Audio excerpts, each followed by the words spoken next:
walaupun di masa pandemi seperti sekarang ini, mudah-mudahan kita tetap diberi kesehatan selalu.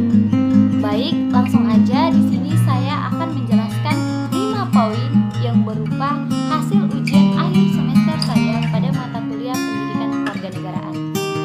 Baik, yang pertama tentang syarat menjadi warga negara. Nah, di sini saya akan menjelaskan 5 hal yang berupa syarat menjadi warga negara. Yang pertama adalah berusia 18 tahun atau sudah kawin.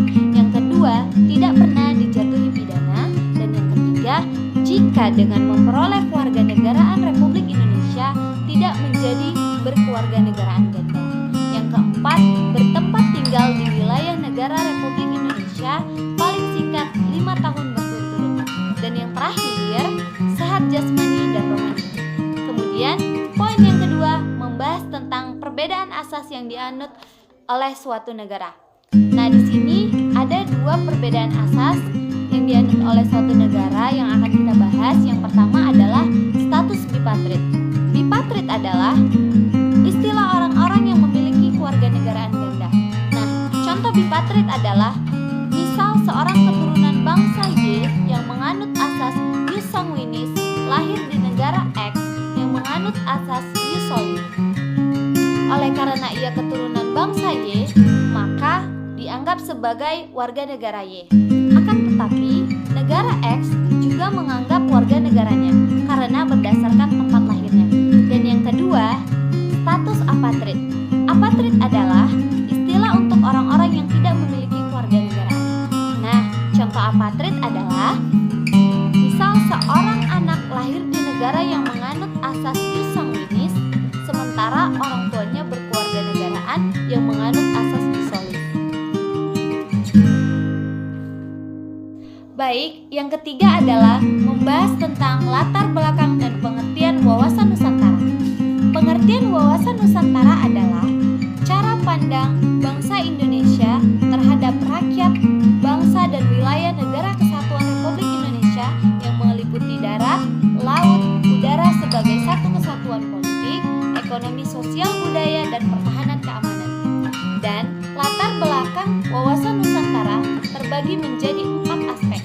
Aspek yang pertama adalah latar belakang berdasarkan falsafah Pancasila. Yang kedua adalah latar belakang berdasarkan aspek kewilayahan. Yang ketiga, latar belakang wawasan Nusantara berdasarkan aspek sosial budaya. Dan yang terakhir, yang keempat adalah latar belakang aspek kesejarahan. Baik, poin keempat membahas tentang unsur dasar wawasan Nusantara.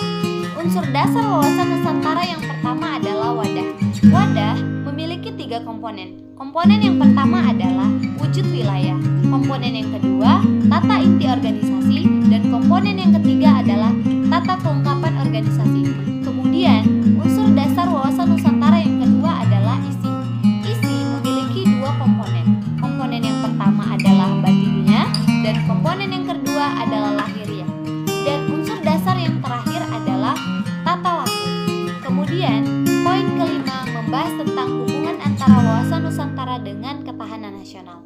Nah, hubungan antara wawasan Nusantara dan ketahanan nasional merupakan hubungan yang saling berkaitan antara satu dengan yang lain.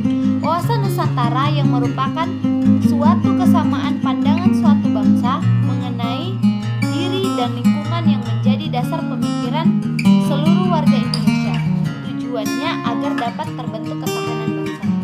Demikian 5 poin hasil jawaban ujian akhir semester saya. Saya ucapkan terima kasih. Wassalamualaikum warahmatullahi wabarakatuh.